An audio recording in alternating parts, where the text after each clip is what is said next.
Hello everyone, it's been a little while since my last video, sorry about that, because I'm concentrating on making a sideboard for our hallway. And here's a little sneaky peek of how that's coming along. Main carcass is all done, a fair bit of painting done, but the next thing I need to make is drawers. And I've got lots of pieces like this, some a bit bigger for the bottoms and all various sizes because I've got different size drawers.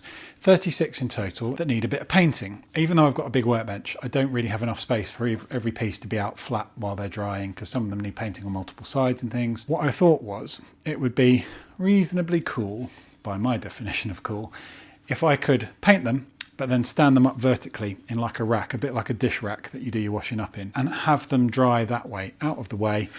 But I don't want to devote permanent space in my workshop to a drying rack for painting things because I don't do it often enough. So I want it to be collapsible, to come apart in pieces when I'm not using it and store away as small as possible, and then to be able to take it out, assemble it dead quickly.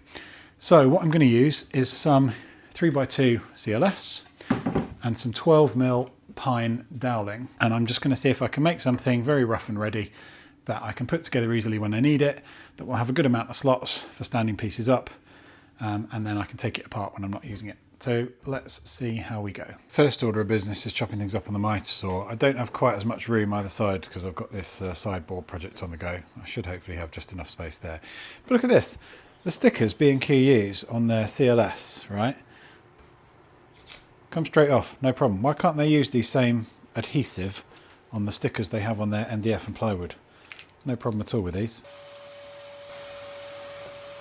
Now, chopping CLS on the mighty saw, fairly non-contentious, but the dowel, not the safest thing. I felt okay doing it because I've got the zero clearance fence and insert, but it wouldn't be very responsible of me to advocate anyone else using a mighty saw for dowel this small. Probably best to use a bench hook and a handsaw, that would be much safer.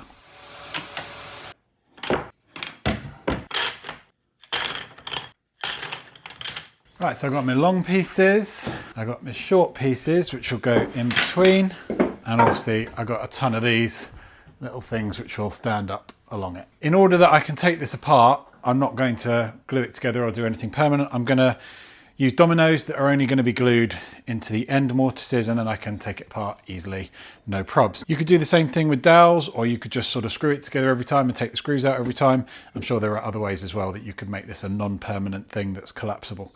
So, a few dominoes.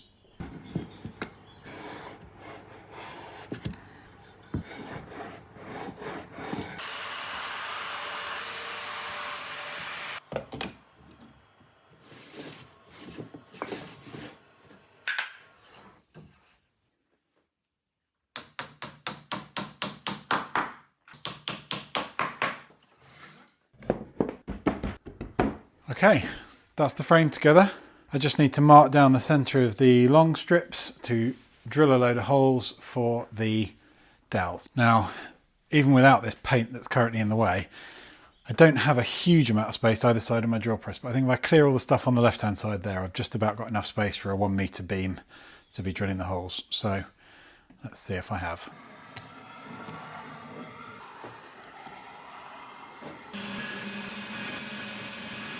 As well as these holes, I came back with a large countersink bit to put a chamfer on the edge as well afterwards. And then sanding down, the cheeky little trip to Sandown racecourse, everybody's favourite part of any project. I didn't use glue so that I could disassemble it, but I did want a nice tight fit, so I'm hammering the dowels in, but I went back and painted the tops of the dowels afterwards so I know which end to hammer because I imagine they'll splay out over time, so I want to keep it the same way round each time.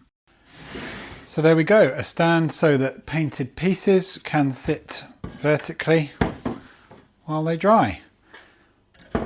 Would it fetch any money on Etsy? No, obviously not, but it solves a problem for me in the workshop.